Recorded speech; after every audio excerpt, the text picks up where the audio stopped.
Hi, M5904. Please introduce yourself. Hi to all the employer of in Hong Kong. My name is Charlene B. Suminao, 26 years old, and I'm a single mother of a one son, 6 years old, and I attain college level BH, BS, HRM, and my Okay. religion is a Roman Catholic. Okay. Tell me about your experience as a helper in Saudi Arabia. My experience is taking good care of a baby, and I experience clean, washing, ironing, and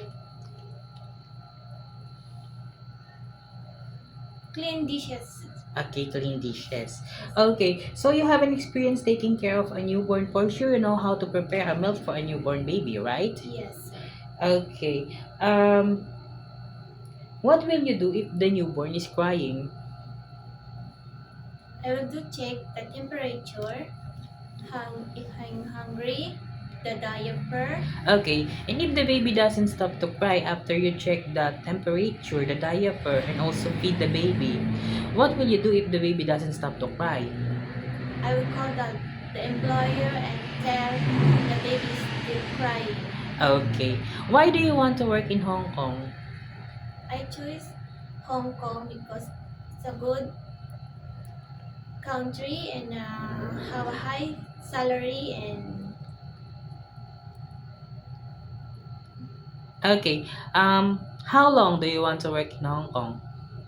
after finish my contract, I do my best to stay with my employer as long as he want me to stay.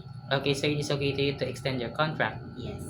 Okay, do you have any idea how to prepare Chinese food? No, sir. But it is okay to you to learn. Yes, sir. Okay, and how will you learn? I learn by watching a YouTube and book Okay, book book. cooking. Okay. And also you could ask your mom and sir if they could teach you how to prepare, right? Yes, sir. Okay, it is okay to you to cut your hair into short. Yes, sir. It is okay to you to share jobs as a helper. Yes, sir. It is okay to you to share room with kids.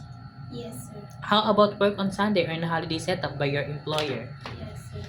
It is okay to you to taking care of pets. Yes, sir. How about taking care of elderly? Yes, sir. It is okay to you to learn Cantonese if one of your employer's family don't know how to speak English. Yes, sir.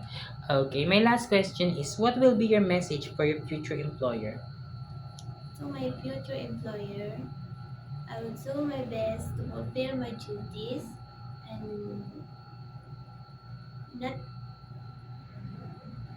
promise to I promise to be honest and Can you promise to become honest and trustworthy also? trustworthy also. And can you promise also to follow the rules and regulations of their house? Yes, sir. Okay. Thank you very much, Miss Jerlyn. Thank you, sir. Okay, thank you very much.